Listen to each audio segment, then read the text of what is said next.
Right now, across the globe, thousands of engineers are working to build a technology with an extraordinary endgame. They are trying to create a machine with human-level intelligence. If they succeed, it will be the most powerful tool ever created, and it might be one we can never turn off. To understand what that really means for our future, we need to map out exactly what artificial intelligence is.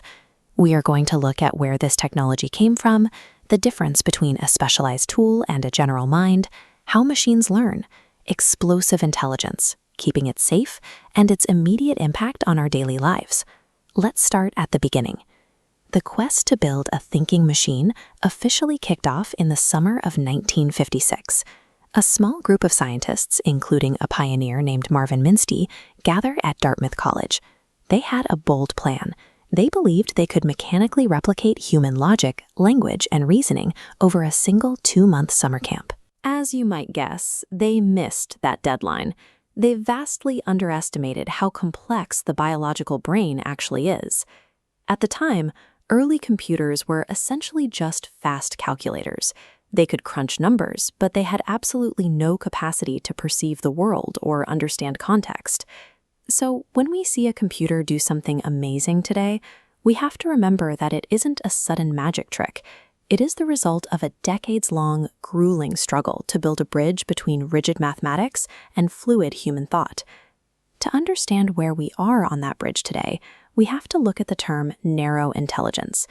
A narrow AI is a machine engineered to execute one very specific task flawlessly, but outside of that single task, it is utterly blind. Take a chess-playing computer, for example. We have systems that can easily defeat the greatest human grandmasters in the world. But if you ask that exact same super smart computer to play a simple game of tic-tac-toe, it crashes. It doesn't even know what a board game is. It only knows the math of chess. That brings us to artificial general intelligence, or AGI. This is the ultimate goal of computer science. AGI is a highly flexible system that can learn, adapt, and figure out how to accomplish virtually any cognitive task that a human being can do. The best way to think about the difference is this. Narrow AI is a highly efficient machine on an assembly line. It stamps the same piece of metal perfectly 1,000,000 times a day. Artificial general intelligence is the factory manager. The manager can walk onto the floor, assess a new problem, learn a brand new skill, and adapt to do any job in the building. We have built incredibly powerful assembly line machines. Our modern world runs on them, but we have not yet built the factory manager. Artificial general intelligence does not exist yet.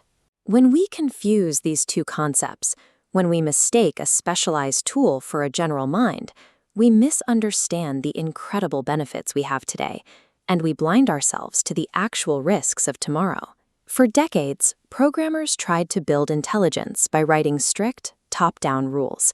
They would literally type out instructions like, if you see a shape with 4 wheels, call it a car. But the real world is too messy for rigid rules. So researchers tried something completely different. They developed a bottom-up approach called deep learning. Instead of writing rules, programmers built software that roughly mimics the networks of neurons in a biological brain. Then they simply fed massive amounts of data into it. Instead of explaining what an apple looks like, they just showed the system millions of examples of apples. As the data flows in, the network strengthens and weakens its internal connections, adjusting itself to find the mathematical patterns. Eventually, it learns to identify the object on its own. The human programmer never explicitly told it what the fruit was. The machine derived the pattern from the data. But there is a massive limitation here. Deep learning is brilliant at matching patterns, but it possesses zero common sense. It can identify an image of a banana, but it doesn't know that a banana is food, or that it has a peel, or what it tastes like. When an AI generates a perfectly written essay or identifies a face in a crowd, it appears incredibly smart, but it isn't reasoning. It has simply ingested enough raw data to successfully predict the correct answer. Even without common sense, these systems are becoming more capable every year, and that brings us to a critical threshold. What happens when we finally build a system that reaches the level of a human engineer? At that point, the AI will understand how to write software and design computer chips. It can look at its own source code and figure out how to improve it. it can build a slightly smarter version of itself. This concept is known as recursive self-improvement. Once that cycle begins, it speeds up. The second version is smarter than the first, so it takes less time to build the third version. The third builds the fourth even faster. Once the system hits that critical threshold of recursive self-improvement, it begins to invent new technologies and write better code at the speed of a computer. We go from a human-level intellect to an incomprehensible superintelligence, an event known as an intelligence explosion. If an intelligence explosion happens, the entire process could occur in a matter of months, days, or even hours. And in that short window, humanity would permanently lose its position as the smartest species on the planet. If we are going to share the planet with something vastly smarter than we are, we have to ensure it wants the same things we want. In computer science, this is called the control problem, or the alignment problem. The philosopher Nick Bostrom illustrates this with a fable about a flock of sparrows. The sparrows realize they are small and weak, so they decide to search for an owl egg. They want to raise a baby owl to protect them, help them build their nests, and keep the neighborhood cat away. They are completely thrilled with the idea. But one dissenting sparrow raises a concern. Shouldn't they figure out how to tame an apex predator before they bring a massive egg into the camp? The flock ignores him, arguing that taming an owl is too hard to figure out right now. They fly off to find the egg anyway. We are the sparrows, and the danger of a superintelligent AI isn't that it will suddenly develop a spark of consciousness and rebel out of hatred, like in a sci-fi movie. The danger is that we give a highly capable machine an objective, and it executes that objective flawlessly, but using methods that destroy us, because we failed to put constraints on its behavior.